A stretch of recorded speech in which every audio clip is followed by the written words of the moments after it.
Palabra de Dios, Efesios capítulo 1, 15 al 23. Vamos a leerlo intercalado, el último versículo juntos, yo primero y luego ustedes. Por esta causa también yo, habiendo oído de vuestra fe en el Señor Jesús y de vuestro amor para con todos los santos, no ceso de dar gracias por vosotros, haciendo memoria de vosotros, para que el Dios de nuestro Señor Jesucristo, el Padre de gloria, os dé espíritu de sabiduría y de revelación en el conocimiento de Él.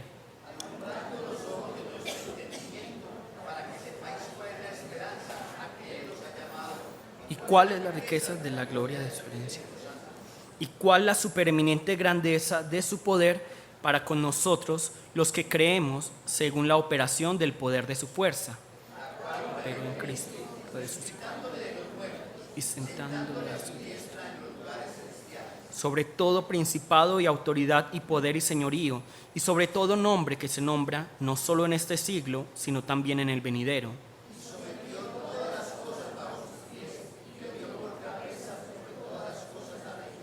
La cual es su cuerpo, la plenitud de aquel que todo lo llena en todo.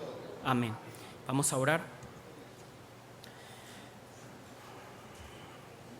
Padre Santo y Todopoderoso, Padre Dios, hoy nos presentamos ante tu presencia con un corazón sumamente agradecido por la palabra, por el Espíritu Santo, por tu obra, porque eres tú quien nos atrae hacia ti.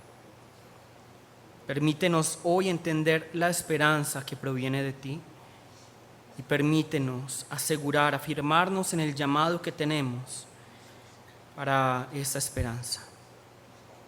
Guíanos, Señor, para que se haga tu voluntad agradable y perfecta, y que este siervo tuyo no hable sus palabras, sino las palabras que vienen de tu palabra a través del Espíritu Santo. Oramos en el nombre de Jesús. Amén. Hace unas 3 semanas hemos estado estudiando la segunda sección del capítulo 1 del libro de Efesios. Ya llevamos más o menos 3 meses estudiando el libro de Efesios y ha sido muy enriquecedor, al menos para mí. Y si nosotros vemos, hace 3 semanas hemos estado estudiando esta oración de Pablo que él hace ¿por quién? Por la iglesia de Éfeso. Y vamos a ver que la petición de Pablo, que ya hemos comenzado a ver, digamos, el contenido de la oración de Pablo, ¿cuál es? Que la iglesia de Éfeso tenga ¿qué? Conocimiento de Dios. Pablo le está pidiendo a Dios que la iglesia de Éfeso conozca a Dios, que sepa quién es Dios, cómo obra Dios y cuán extenso, alto, grande es su amor.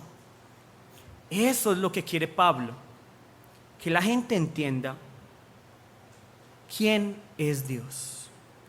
A pesar de las circunstancias que estaba viviendo la iglesia de Éfeso y la iglesia de Éfeso y Pablo no se está quejando y Pablo no está pidiendo por las circunstancias. ¿Qué es lo que está pidiendo Pablo?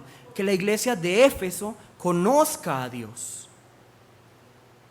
Por eso podemos decir claramente que es una falacia, que es un gran error, que nosotros pensemos que nuestra vida de fe está bien si mi materialidad está bien, si lo que yo vivo en este mundo está bien, porque yo puedo estar muy mal en este mundo y estar con Dios. Y yo puedo estar muy mal en este mundo y estar con Dios, pero también estar muy bien en este mundo y estar muy alejado de Dios. Estar muy alejado. Un gran error de muchos de nosotros es creer que nosotros podemos evaluar nuestra vida de fe según el número de billetes que tenemos en nuestros bolsillos o el número de ceros que hay en nuestra cuenta. Es un gran error pensar esto. Y es un gran error pensar que si yo tengo salud, que si yo estoy bien en la vida, que si mi vida me fluye, es porque estoy bien con Dios. No.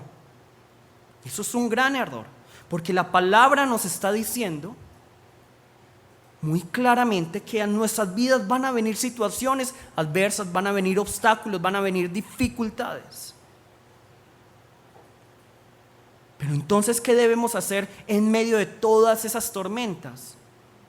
¿Preocuparnos por la tormenta? No, conocer a Dios. Pedirle a Dios, Dios, permíteme conocerte. Permíteme saber quién eres tú, cómo obras tú. ¿Cómo obras tú? ¿Cuán grande es tu amor? Y esto es fundamental entenderlo. Si nosotros venimos a la iglesia y lo hacemos conociendo a Dios, y otras personas vienen a la iglesia desconociendo a Dios, ¿ustedes creen que son iguales? No, son completamente diferentes. Pero superficialmente pueden parecer iguales. Los dos van a trabajar fuertemente para el evangelio, los dos van a ofrendar, los dos van a diezmar, los dos van a esforzarse. Pero el que conoce a Dios, el que entiende cuán grande es su amor, el que conoce realmente qué es lo que quiere Dios, no va a obrar, no va a esforzarse, no va a estar trabajando en la iglesia para recibir salvación o para recibir una recompensa, sino que lo va a hacer ¿para qué? Para agradar a Dios, como respuesta de agradecimiento a su gran amor, a su gran obra, a quien es Él. Y ahí está la diferencia. Y es por eso que cada uno se tiene que evaluar. Yo conozco a Dios. Y la manera de saberlo es, ¿qué están ustedes haciendo en la iglesia? ¿Cómo están viviendo ustedes? ¿Y para qué lo están haciendo? Si ustedes se equivocan y ahí mismo piensan, Dios me va a mandar al infierno, es porque están pensando que las obras son las que les van a salvar. Si ustedes están pensando, yo me equivoco constantemente ante Dios, entonces no voy a ir a la iglesia porque qué pena, están dependiendo de sus obras, están dependiendo de ustedes. Pero la palabra nos dice muy claramente que la salvación es únicamente a través de ¿qué? De la fe en Cristo Jesús, no a través de nuestras obras. Entonces no es porque yo haga o no haga que yo voy a ganar o perder la salvación. No, es por la fe en Cristo que yo tengo la salvación. Solo por la fe en Cristo. Yo tengo la fe en Cristo y por eso soy salvo. Y luego ya mi vida tiene que manifestar esas obras, esos frutos. Pero las obras no me salvan, es únicamente la fe en Cristo Jesús. Y si quiero que se quiten de la cabeza esto, nosotros no podemos evaluar nuestra vida de fe según cómo estamos viviendo en este mundo.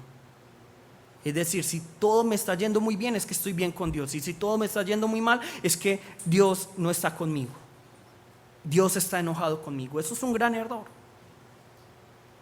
Y eso es lo que está predicando la teología de la prosperidad en tantas iglesias. Que si tú no eres rico es porque estás mal. No, algunas personas son pobres, algunas personas van a tener necesidades y están más bien con Dios que aquellas personas que pueden tener muchas riquezas. El número de billetes, el número de ceros en mi cuenta bancaria no son un reflejo de cómo estoy con Dios. Y los reto a ustedes a que si alguno de ustedes me muestra un versículo donde diga Dios vino a este mundo para enriquecernos materialmente, yo cambio mi predicación. Yo cambio mi predicación y les digo, miren, yo me equivoqué, yo no tengo problema con eso. Pero no ha habido ninguna persona, porque yo ya los he retado varias veces, que me haya demostrado con la palabra, no con filosofías o teólogos o experiencias propias, sino con la palabra, que me diga, mire, ministro, mire, Jesús dijo que nosotros cuando creamos en Él, todo nos va a ir bien, todo va a fluir, nuestra billetera va a estar muy bien. Nunca dice eso. Y los reto, de pronto no he leído bien la palabra, de pronto no la he leído bien, detalladamente. Los reto para que lo hagan y cambio mi predicación. Pero la palabra nunca dice, bueno, los ricos son los bendecidos, los pobres no. Por el contrario, Bienaventurados los pobres, dice. Son bien bendecidos, dice la palabra de Dios. ¿Por qué hago tanto énfasis en esto? Porque las iglesias hoy en día están decayendo por el amor al dinero. Nosotros estamos viniendo ante Dios para ganar recompensas, para ganar bendiciones.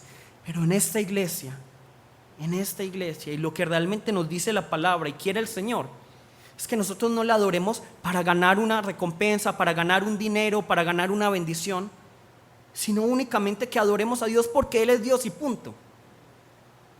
Porque Él se lo merece y ya. Por todo lo que es Él, por todo lo que Él hizo y ya.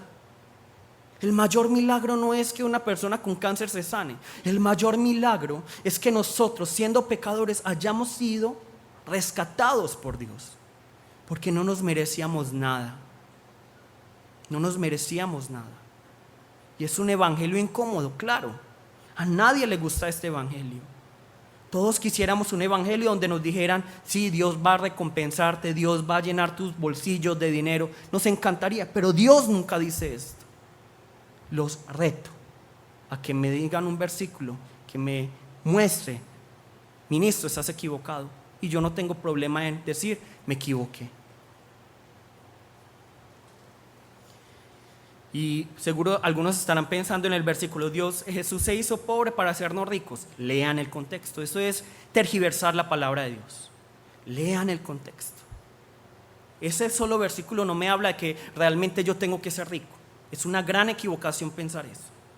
Lean el contexto. Lean la palabra de Dios sin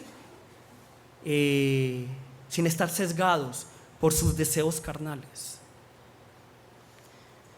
Y es muy importante esto porque duele ver a la iglesia de Cristo prostituyéndose con las cosas de este mundo, cambiando el verdadero evangelio, cambiando el verdadero mensaje de Dios. Ahora, no quiere decir esto que Dios no quiera de pronto proveernos, o que Dios no quiera apoyarnos, o que Dios no quiera darnos el pan de cada día. Él sí lo va a hacer. Él sí lo va a hacer. Él va a prosperar nuestro camino. Pero quítense de la cabeza que todas las cosas nos ayudan a bien, que prosperidad es tener mucho dinero, porque eso lo está hablando su carne, no el Señor. Aquí nosotros entonces vemos que por eso Pablo le está pidiendo a Dios: Dios, por favor, haz que la iglesia de Éfeso tenga un conocimiento correcto acerca de ti. Y esa es mi petición para ustedes constantemente. Señor, haz que la iglesia Gozo Santo conozca a Dios como tú quieres que te conozcan, no como ellos quieren conocerte, no como su carne les está dirigiendo a conocerte, sino como tú quieres que te conozcan. Entonces la pregunta es: ¿cómo puedo yo adquirir el conocimiento que proviene de Dios? ¿Cómo lo puedo adquirir? A través de venir a la iglesia todos los domingos, los miércoles, los viernes, entrar en un seminario, irme a un retiro espiritual y estudiar la palabra 24 horas al día. ¿Esa es la manera en que yo puedo conocer a Dios? No, vamos a buscar Efesios 1:17.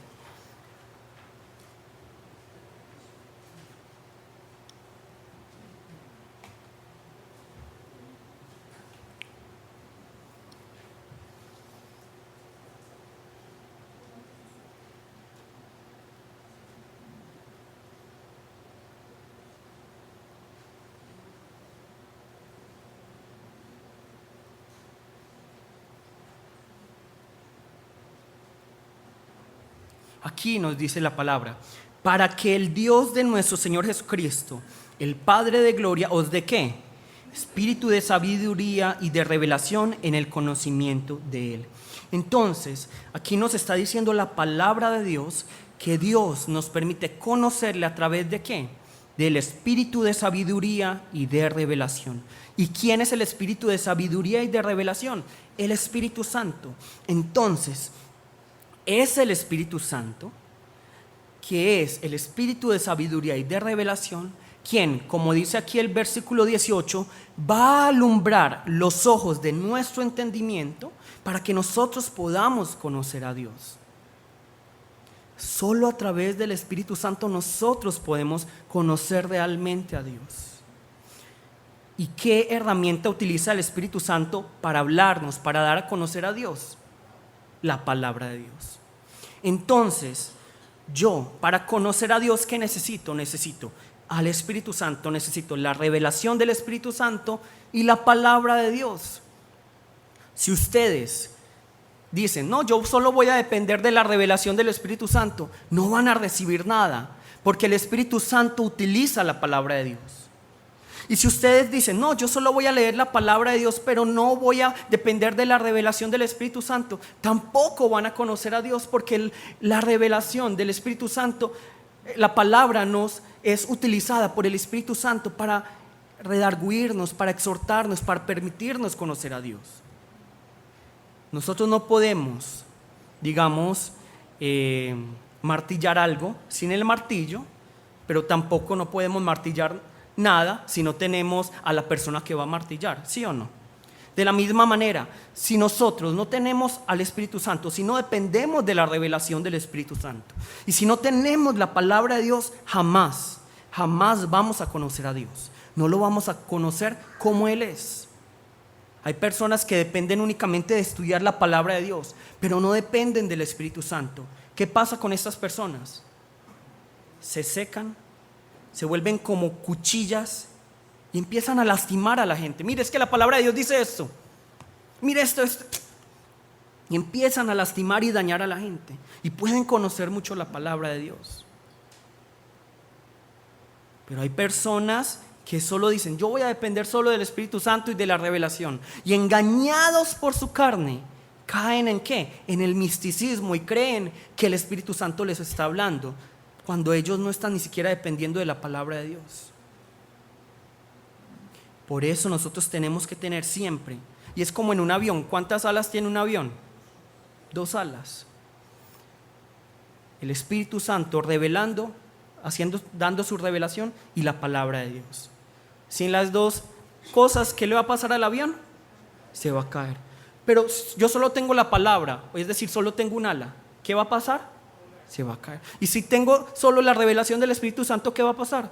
También se va a caer. Por eso nosotros tenemos que estudiar constantemente la palabra de Dios, escudriñar cada día las Escrituras. Si ustedes no están leyendo la palabra todos los días, ¿cómo van a decirle, Señor, ayúdame, Señor, yo te quiero conocer? Mentira, no quieren conocer a Dios, no quieren conocerlo porque esta es la forma en que yo le conozco. Y si ustedes no están dependiendo del Espíritu Santo, aún así lean la palabra, tampoco van a conocer a Dios. Conozcamos a Dios como Él quiere que lo conozcamos. No con nuestra carne, no con nuestras ideas, como Dios quiere que le conozcamos. ¿Y cómo le vamos a conocer correctamente? A través de la revelación del Espíritu Santo y a través de la palabra de Dios. Nosotros aquí en la iglesia debemos estar completamente enamorados de la palabra de Dios y de la guía del Espíritu Santo. Y nunca nos puede faltar ninguna de las dos. Evalúense. Yo antes caía en el error. Cuando alguien no me entendía, yo decía, no, es que la otra persona no tiene el Espíritu Santo y por eso no me entendió. Es que la otra persona, yo le dije que se arrepintiera, pero no cambia porque no tiene el Espíritu Santo. Y es muy fácil echarle la culpa al otro diciendo, es que el otro no tiene el Espíritu Santo. Pero evalúese cada uno para ver si realmente tiene al Espíritu Santo. Porque muchas veces creemos que es el otro el culpable, pero de pronto es que el Espíritu Santo no me está utilizando a mí y yo simplemente estoy dando datos y estoy diciendo arrepiéntete, cambia, y estoy dando argumentos bíblicos, pero el Espíritu Santo no me está utilizando. Pero cuando el Espíritu Santo nos utiliza, aún así uno tenga un tono fuerte, arrepiéntete, o un tono, arrepiéntete, la gente va a cambiar, pero es cuando es el Espíritu Santo obrando, solo cuando es el Espíritu Santo. Entonces hoy los invito, examínense cada uno. Yo soy lleno del Espíritu Santo. Cuando hablo con mis hermanos, ¿estoy causando división o estoy causando unidad? ¿La división es de quién? Del diablo. Entonces, si ustedes están causando división y le echan la culpa a las otras personas que no tienen al Espíritu Santo, ¿eso es culpa de quién? De cada uno. Pero si ustedes hablan y redargullen y hacen que la gente se una, eso significa que son llenos del Espíritu Santo. Esa es una de las señales, claro está. Ahora, ¿qué quiere Pablo que nosotros conozcamos acerca de Dios? ¿Qué quiere Pablo que nosotros conozcamos acerca de Dios? ¿Cuántas cosas son? Al menos la clave, 3 cosas. Vamos a buscar en el versículo 18 y 19. Aquí nos dice todas las frases que comienzan con cuál o cuáles. Entonces, primero, Él quiere que conozcamos ¿qué? La esperanza a que Él nos ha llamado, o sea, a nosotros. Segundo, las riquezas de la gloria de su herencia en los santos. Y tercero, la supereminente grandeza de su poder para con nosotros los que creemos. Entonces Pablo quiere que nosotros conozcamos 3 cosas acerca de Dios. Primero, la herencia, la esperanza. Segundo, las riquezas de la herencia.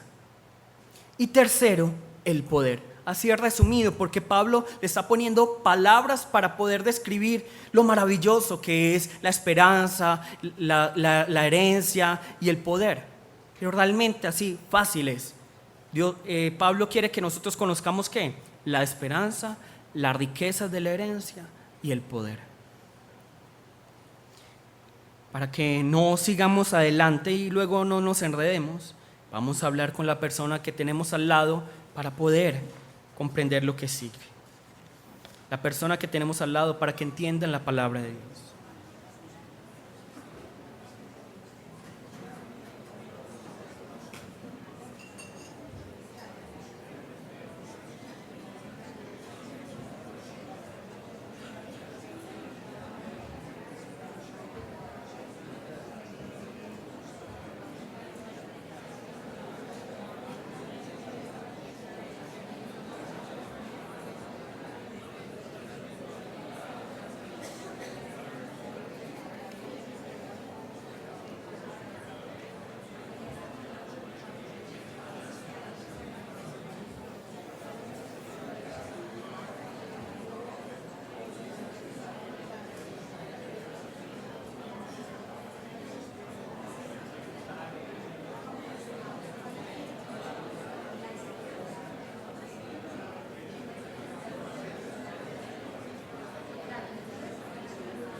Nuevamente entonces, resumido rápidamente, Pablo está orando por la iglesia de Éfeso. Está orando, Señor, yo te pido por la iglesia de Éfeso. ¿Qué estaba viviendo Pablo? Estaba viviendo comodidades, Pablo. La iglesia de Éfeso era la mejor iglesia de todas. No. Pero Pablo no se queja y no pide por las dificultades que está viviendo él o la iglesia de Éfeso, porque él sí conoce a Dios como debe de ser. Nosotros, como no conocemos a Dios, empezamos a decir, Señor, llena mi bolsillo de dinero, llena mi bolsillo. No, eso no quiere Dios. Esas no son las peticiones que el Señor quiere que le pidamos. Lo primero que el Señor, y obviamente es necesario pedir para que el Señor provea, y eso no está mal, pero no debe ser nuestra prioridad. Pero entonces Pablo está diciendo, Señor, yo te pido por la iglesia de Éfeso para que se quiten los problemas. No, ¿Él qué pide? Que conozcan, que te conozcan a ti. ¿Y cómo te van a conocer, Señor? ¿A través de quién? Del Espíritu Santo, porque el Espíritu Santo va a abrir sus ojos, va a permitirles entender. ¿Y qué van a entender? 3 cosas. ¿Cuál es la esperanza? ¿Cuál es la riqueza de su herencia? ¿Y cuál es su poder? Son las 3 cosas. ¿Hemos entendido hasta ahora o no? Nos tiene que quedar muy claro. Ahora, tenemos que entender que estas 3 peticiones de Pablo tienen una relación. La esperanza, la herencia y el poder están relacionados. Pero luego vamos a hablar acerca de esta relación. Entonces no se preocupen mucho por el momento. Hoy nos vamos a concentrar en la esperanza a que Él nos ha llamado. Yo les pregunto a ustedes una cosa. ¿Ustedes en algún momento de sus vidas han sentido desesperanza?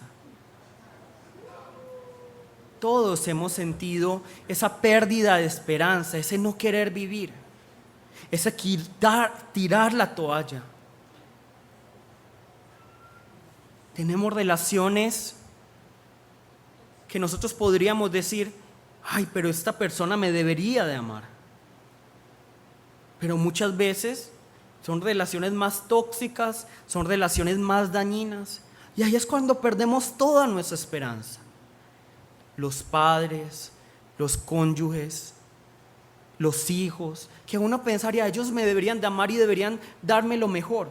Y muchas veces no es así. Entonces voy a ir más bien donde mis amigos porque ellos sí me aman. Y luego, ¿qué pasa? ¿Quién es el que nos apuñala? El amigo. Y luego entonces, no, voy a vivir solo y voy a vivir en sociedad porque yo sé que la sociedad no me va a lastimar. Y salimos al mundo y vemos cómo nos usa el mundo y nos estruja y nos mueve de aquí para allá y ya no sabemos qué hacer. Y ahí es cuando perdemos la esperanza. Y con toda razón hay gente que se suicida. Con toda razón. Si yo no tuviera a Cristo, les aseguro que de pronto yo no existiría en este momento. Porque vivir es demasiado desesperante. Porque uno no encuentra solución a muchas cosas. Porque uno no sabe cómo vivir. Porque ojalá cuando uno naciera le pegaran un chip donde le dijeran, bueno, esta es la forma de vivir, esta es la forma de hacer las cosas. Pero no es así. Cada uno tiene que ir aprendiendo a las malas cómo vivir su vida. Y van a venir personas, ay, pero ¿por qué no vives así? Y uno trata de vivir así, ¿y qué pasa? No funciona, peor. Entonces, la gente trata de imponerle a uno cómo debe de vivir. Uno quiere vivir como uno piensa que debe de vivir. Y el mundo te está poniendo, tú tienes que vivir así. Entonces uno se desespera, se vuelve loco y ¿qué quiere hacer? Tirar la toalla y tiene desesperanza y no sabe qué hacer. No hay esperanza. En este mundo no hay esperanza. Si ustedes están buscando la esperanza en este mundo, si ustedes están esperando la esperanza en su familia, en sus amigos, en sus cónyuges, no van a encontrarla. Solo van a encontrar desesperación. Solo van a encontrar caos. Seguramente todos los que ya estamos casados pensamos, mi matrimonio va a ser diferente. Pero cuando nos casamos nos damos cuenta que somos iguales a todos los demás matrimonios, o peor. Entonces ahí es cuando decimos, pero no soy capaz ni siquiera de tener un buen matrimonio. Y tratamos de hacer nuestras cositas y no podemos lograrlas. Y tratamos de conseguir nuestros corotos, nuestras cositas también, y tampoco las conseguimos. Entonces, ¿qué pasa? Y luego nos damos cuenta, es que, bueno, vamos a poner un reto, este año sí va a ser diferente, este año sí voy a hacer deporte y este año sí voy a bajar de peso. ¿Cuántas veces no lo he dicho yo? Pero, enero 15, esperemos, en febrero 15, todavía faltan 10 meses más. Y así nos vamos, y ya en agosto decimos, ya el próximo año. Y nos damos cuenta que no tenemos voluntad, que no tenemos la capacidad de luchar contra el mundo y mucho menos contra nosotros mismos. Entonces, ¿qué queremos hacer? Tirar la toalla. Queremos dejar a nuestros cónyuges, ojalá pudiéramos dejar a nuestros hijos, a nuestros padres y dejar a todo el mundo y huir y escondernos. Y por eso hay tanta gente que dice, no, si yo me fuera a vivir a tal país, todo sería diferente. No, los problemas, esa falta de voluntad van a seguirlo a uno. Porque el problema más que externo está interno, es problema de nosotros. Queremos huir, queremos cambiar de ambiente, pero nos vamos a dar cuenta allí también que van a existir los mismos problemas. Y puede que de pronto tengan más éxito en otro país, económicamente.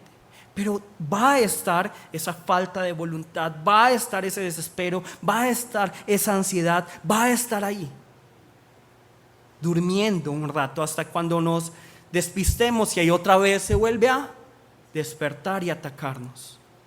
Esa es la desesperanza. Y yo también lo he vivido y sé que ustedes también. Sé que ustedes también. Todos hemos vivido la desesperanza. Yo he visto a mi bebé ya desesperado con la vida. Cuando no tiene qué comer, cuando tiene hambre, llora porque claro, para él la comida lo es todo en este momento. Entonces cuando no tiene comida, claro, está desesperado, ya tiene desesperanza. Desde bebés estamos desesperados. Estamos perdiendo la esperanza. Pero aquí la palabra nos dice algo. Que Dios nos ha llamado a la esperanza.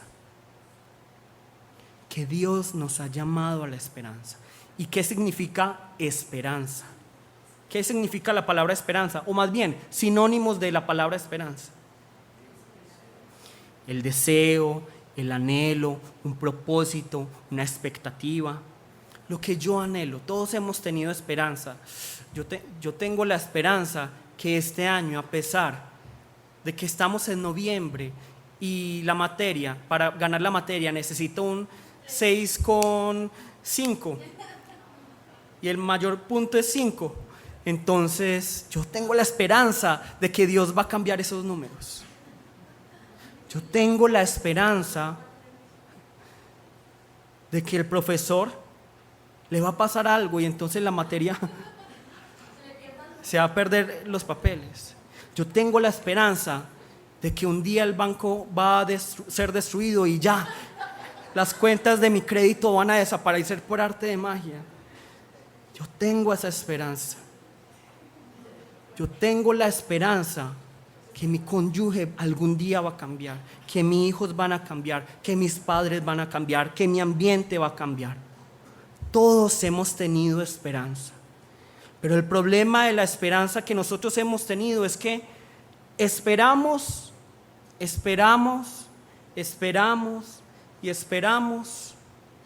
y ya llega la vejez, nos morimos y no hemos alcanzado esa esperanza.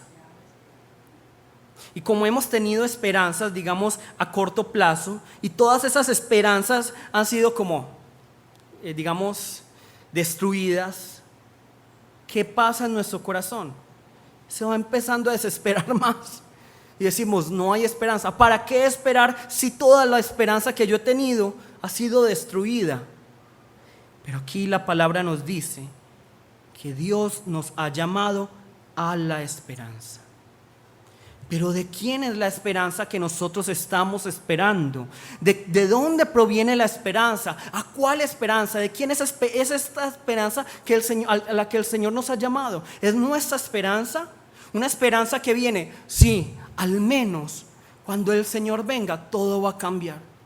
Sí, al menos cuando el Señor venga ya no va a haber más cuentas por pagar. Sí, al menos cuando venga el Señor ya no va a haber más dolor, lágrimas. Cuando venga el Señor. O esa esperanza proviene de nosotros o esa esperanza proviene de Dios. Y eso es lo que nosotros debemos entender. Y la palabra nos dice muy claramente de quién es la esperanza a la que nosotros somos llamados. Es la esperanza de Dios. Es decir, que no somos nosotros los que estamos esperando, sino que es Dios el que tiene la esperanza. Es Dios quien está anhelando, es Dios quien está esperando, es Dios quien tiene esa convicción que va a ocurrir algo. Es Dios, es la esperanza de Dios, no es nuestra esperanza. Y yo les pregunto, ¿será que cuando Dios anhela o espera o tiene un objetivo, eso se destruye? ¿Eso se desaparece? No, se cumple sin falta. Entonces, ¿qué es lo que está pidiendo Pablo? Pablo está diciendo, Señor, Padre mío, haz que a través del Espíritu Santo ellos puedan adquirir la esperanza que es tu esperanza, no la esperanza de ellos, porque la esperanza de ellos se va a desvanecer, no, que ellos puedan adquirir tu esperanza. Y por eso es tan interesante la palabra aquí, llamados. Ellos son llamados a la esperanza. ¿A la esperanza de quién? A la esperanza de Dios. En otras palabras, ¿qué es lo que está ocurriendo aquí? Dios está diciendo, mira, esta es mi esperanza.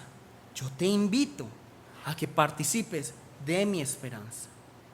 Yo te invito a que participes de mi plan. Yo te invito a que participes de lo que yo anhelo, de lo que yo deseo, de lo que yo quiero.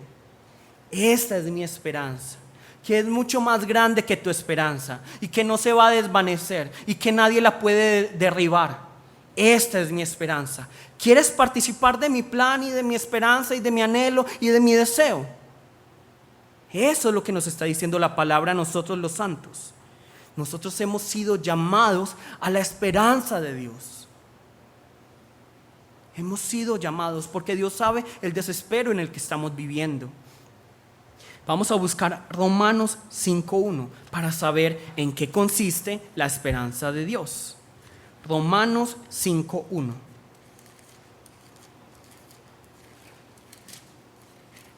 Romanos 5:1. Antes de leer Romanos, vamos a hablar con la persona al lado para que lo tengamos muy claro. Primero, la desesperación en la que vivimos, qué significa esperanza, de quién es la esperanza y qué significa que hemos sido llamados a la esperanza de Dios.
Entonces, ¿en qué consiste la esperanza de Dios? ¿Qué es lo que Dios anhela y lo que Dios espera? Y, ojalá se cumpla, ojalá se cumpla.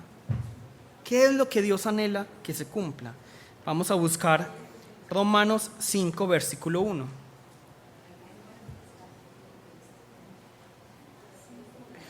Justificados, pues, por la fe, tenemos ¿qué? Paz para con Dios por medio de nuestro Señor Jesucristo. Entonces, a pesar de que Dios no nos necesita, A pesar de que nosotros somos los más bajos de este mundo, ¿cuál es el anhelo de Dios? Estar en paz con nosotros, tener una relación íntima con cada uno de ustedes. Ese es el anhelo de Dios. Esa es la expectativa de Dios. Esa es la esperanza, lo que Él anhela. Yo quiero que estos hijos míos tengan una relación íntima conmigo. Yo quiero que ellos realmente puedan estar conmigo. Ese es el anhelo ardiente de Dios. Y es la esperanza a la que nosotros hemos sido invitados. Mira, esa es mi esperanza, que ustedes estén conmigo. ¿Quieres participar de esa esperanza? ¿Quieres realmente participar de esto que yo anhelo? Está diciendo Dios. Y esto no solo lo dice el Antiguo, el Nuevo, sino también el Antiguo Testamento. Y para esto debemos entender que el Antiguo Testamento es una parábola acerca de lo que va a pasar en el Nuevo Testamento. Entonces, cuando nosotros vemos a líderes religiosos como Moisés, como David, entonces cuando vemos, por ejemplo, a Moisés, es una representación ¿de qué? De Jesús como líder. Cuando vemos a David, es una representación ¿de qué? De Jesús como rey. Pero al mismo tiempo, cuando nosotros vemos al pueblo de Israel, que es tan necio, es una representación ¿de quién? De Jesús como necio. De nosotros como los necios, los tercos, los que no tenemos la fe. Todo eso es un reflejo. Por eso Juan 1 nos dice que a través de Jesucristo que vino la verdad, es decir, la realidad, no la parábola de la sombra. Y por eso nosotros tenemos que ser tan cuidadosos con los cristianos judaizantes que están diciendo: volvamos al Antiguo Testamento, cumplamos las leyes, tenemos que agradar, tenemos que ser judíos y tenemos que vivir de esta manera. A esas personas que de pronto sientan esta tentación, claro, es que tenemos que ser judíos para entender la palabra de Dios. Lean Romanos y Gálatas. ¿Cómo condena esta práctica? Volver al pasado, volver a la ley. Es que hay que circuncidarse, hay que guardar el día de reposo, hay que guardar las comidas. Romanos y Gálatas, léanlo juiciosamente y se van a dar cuenta que Pablo condena esta práctica completamente. Pero volviendo al tema, tenemos que entender entonces que todo el Antiguo Testamento es una parábola, una sombra de lo que va a pasar. Entonces, nosotros vemos que en el Antiguo Testamento Dios también tiene esa esperanza, también tiene este anhelo. ¿Y cuál es el anhelo de Dios? Lo podemos ver cuando Dios saca al pueblo de Israel de Egipto. Vamos a buscar Éxodo 29, 46.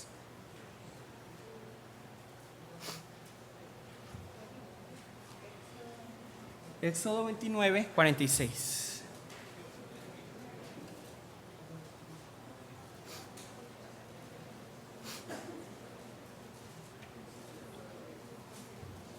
Éxodo 29, 46.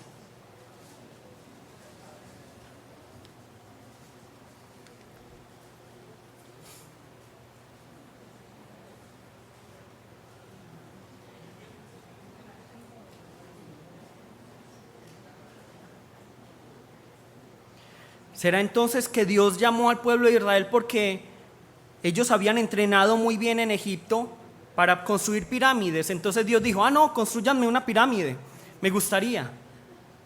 No, ¿qué dice aquí el versículo 46? ¿Y conocerán qué? Que yo soy Jehová, su Dios, que los saqué de la tierra de Egipto. ¿Para qué? Para habitar en medio de ellos. Yo, Jehová, su Dios.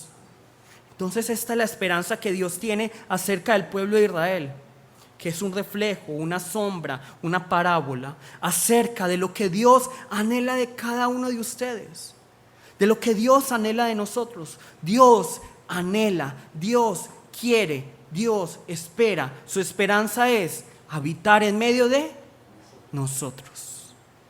Él desea habitar en medio de nosotros.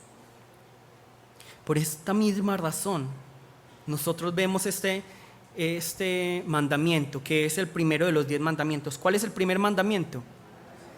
Amar a Dios sobre todas las cosas. No, la palabra no dice que ese sea el primer mandamiento. Vamos a buscar Éxodo 20. Los 10 mandamientos. Y ya hemos pasado por Éxodo. Ya vamos para Josué.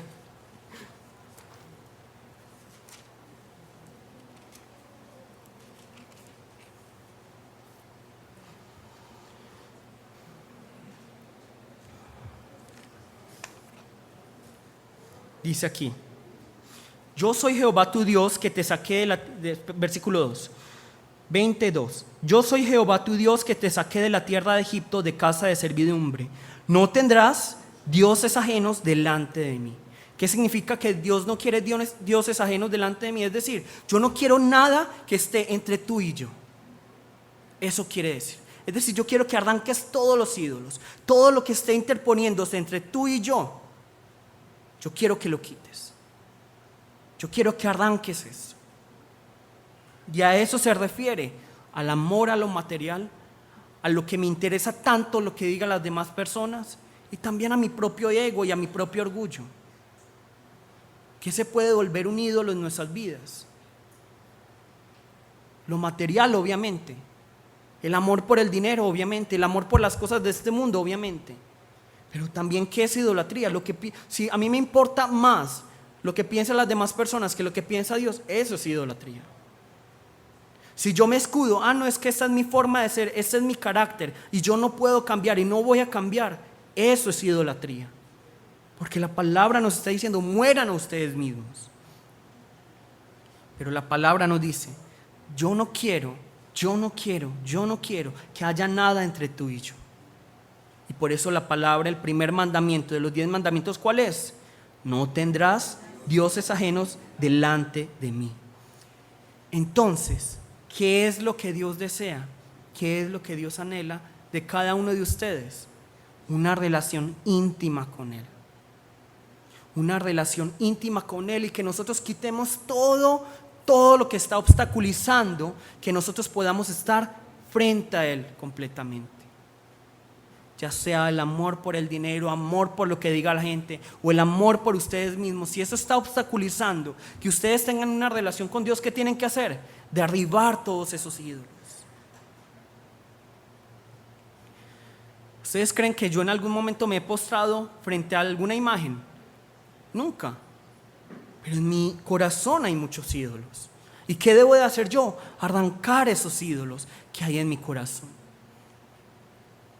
Entonces, la invitación del Señor hoy es: no tengan su propia esperanza, tengan la esperanza del Señor, tengan el anhelo del Señor, tengan el deseo del Señor. ¿Cuál es el deseo o la esperanza del Señor? Que tengamos una relación íntima con Él, que arranquemos todos los ídolos y que tengamos esperanza en Él.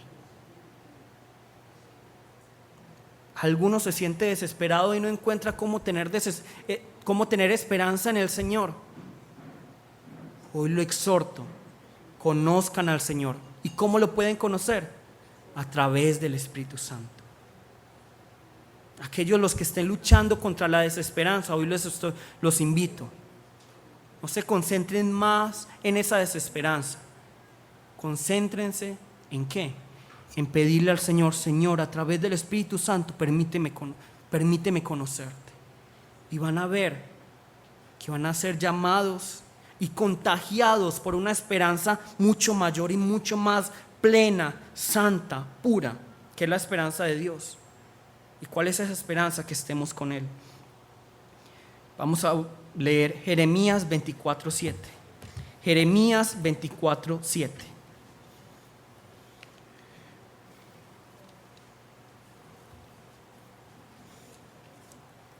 Jeremías 24:7. Ese es el profeta chillón, que lloraba mucho. Jeremías 24:7.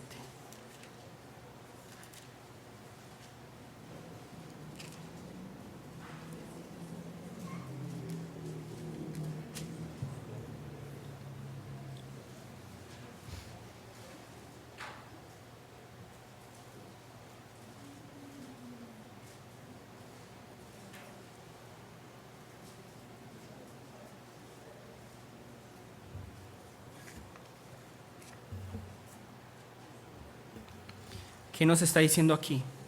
Y les daré corazón para que me conozcan que yo soy Jehová. Me serán por pueblo y yo les seré a ellos por Dios, porque se volverán a mí de todo corazón. Vamos a buscar Jeremías 31.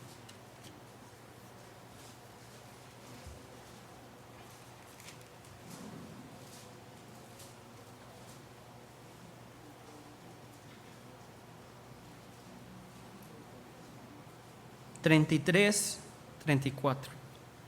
31, 33, 34. Pero este es el pacto que haré con la casa de Israel después de aquellos días, dice Jehová. ¿Quién es la casa de Israel en este momento? Nosotros. Daré mi ley en su mente y la escribiré en su corazón, y yo seré a ellos por Dios y ellos me serán por pueblo.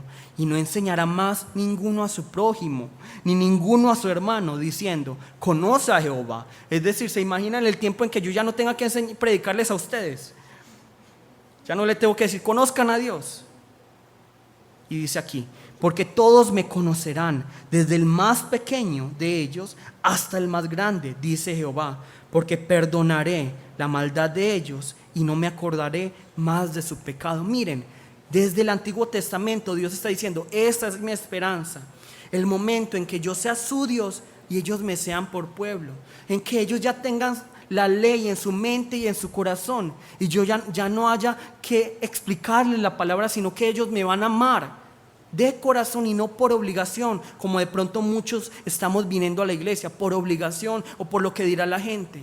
Pero aquí la palabra está diciendo, no, va a haber un momento en que si nosotros nos unimos a esa esperanza, va a haber un momento en el que yo voy a adorar a Dios, no por lo que diga la gente, no por religiosidad, no por obligación, sino porque está en mi corazón. Y yo siempre me he preguntado, Dios es un Dios que está como esperando que nosotros lo esperamos a ver cuándo vuelve Jesús. Dios como egoísta, como ególatra. A ver, cuando Él quiera viene Jesús, cuando, perdone la palabra, cuando Él se le dé la gana, pensamos que es así. Pero yo estudiando el libro de Efesios me he dado cuenta, no, el que más está esperando el regreso de Jesús, ¿quién es? Dios. Dios es el que más está esperando. Ay, ¿cuándo será que realmente todos los que están en gozo santo serán mi pueblo y yo seré su Dios? ¿Cuándo será que ya no van a tener más llanto, más dolor, más lágrimas? ¿Cuándo será que ya no van a tener más enfermedades? ¿Cuándo será que ya no van a estar sufriendo por las cuentas bancarias? ¿Cuándo será que ellos ya no van a estar sufriendo qué van a comer, qué van a vestir, qué van a beber? ¿Cuándo será? ¿Quién es el que más está esperando? Dios. Y lo vamos a ver, porque nos habla así el libro de Apocalipsis, que Dios es el que más está esperando. Apocalipsis 21.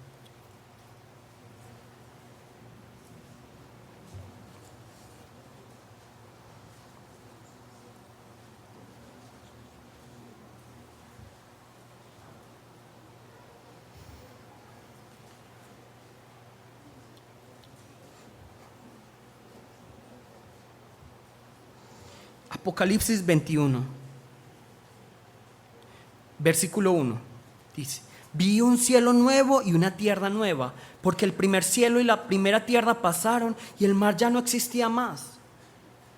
Apocalipsis 21, versículo 1, es el último libro de la Biblia. Para que quede claro, Apocalipsis no significa destrucción, ¿significa qué? Revelación. Por eso es mejor la traducción, pienso, en inglés, porque el libro sería Revelación de Juan. Pienso que es mucho más tranquilizador. Listo. Vi un cielo nuevo y una tierra nueva, porque el primer cielo y la primera tierra pasaron y el mar ya no existía más. Miren, ya pasó todo. Ya llega el Señor. Ya pasó toda la tribulación, todo lo que iba a pasar, y ya vino Jesús. Y ya hay un cielo nuevo y una tierra nueva. ¿Ustedes esperan ese tiempo cuando ya no tengamos que preocuparnos por el calentamiento global? Claro. Pero aquí el Señor es el que está esperando mucho más. Vi un cielo nuevo y una tierra nueva. Y luego nos dice, yo Juan vi la santa ciudad, la nueva Jerusalén, descender del cielo de Dios, dispuesta como una esposa ataviada para su marido. Y oí una gran voz del cielo que decía: He aquí el tabernáculo de Dios con los hombres, y Él morará con ellos, y ellos serán su pueblo, y Dios mismo estará con ellos como su Dios. ¿Dónde vimos eso también? ¿En qué libro? En Jeremías. En Jeremías y en Éxodo lo hemos visto constantemente, y hay muchos más pasajes de eso. Esa es la esperanza de Dios. ¿Cuándo será que el tabernáculo mío estará con los hombres? ¿Y cuándo será que yo moraré con ellos? ¿Y cuándo será que ellos serán mi pueblo? ¿Y cuándo será que yo mismo estaré con ellos? Y luego el versículo 4: enjugará Dios toda lágrima de los ojos de ellos, y ya no habrá más muerte, ni habrá más llanto, ni clamor, ni dolor, porque las primeras cosas pasaron. ¿No están cansados ya de llorar ustedes? De que los ojos se les ponga como los de un sapo. ¿No están cansados?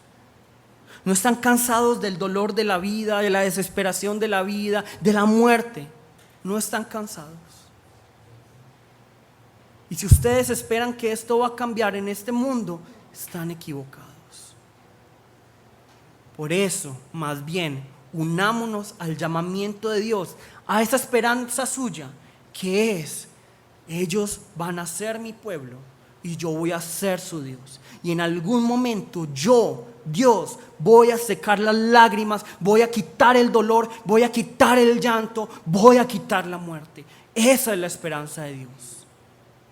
Hoy los quiero invitar: no pongan su esperanza en las cosas de esta tierra, no pongan su esperanza, todo va a mejorar, porque la verdad, la palabra nos dice, todo va a ¿qué?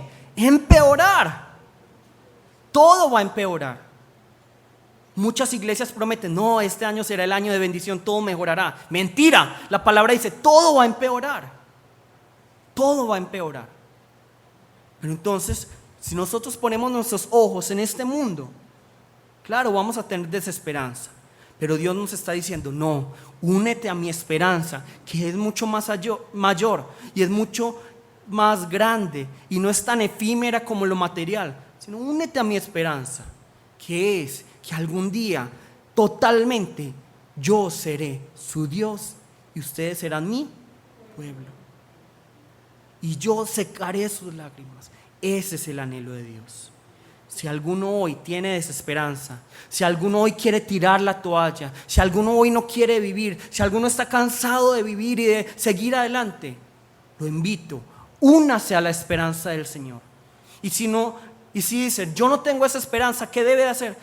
Póstrese y dígale: Señor, a través del Espíritu Santo, muéstrame cuál es tu esperanza. Que el Señor nos permita ver al menos un poco, como Juan, un poco acerca de lo que va a pasar en ese momento. Y así podamos decir: Señor, yo voy a esperar ese tiempo. Yo quiero ese tiempo. Y ojalá cada uno, y espero y le pido al Espíritu Santo, porque yo sé que mis palabras no los va a cambiar, le pido al Espíritu Santo de corazón que le revele todo lo que el Señor me ha revelado a través de esta palabra. Mi esperanza, la esperanza del Señor. Que el Señor los contagie a todos ustedes de la esperanza que proviene de Él. Vamos todos a ponernos de pie para orar.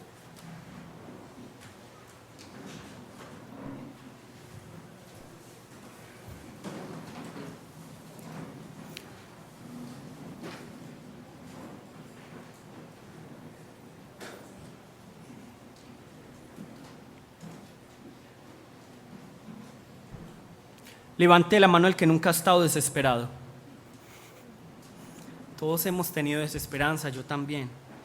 Yo también he querido tirar la toalla y rendirme en la vida. Yo también he querido. Pero por eso yo, mientras organizaba esta predicación y me daba cuenta de la esperanza, la riqueza de su herencia y el poder, y vamos a verlo y espero que se alegren como conmigo cuando yo entendí esto. Y realmente yo quisiera decirlo todo, en este momento todo lo que yo he entendido.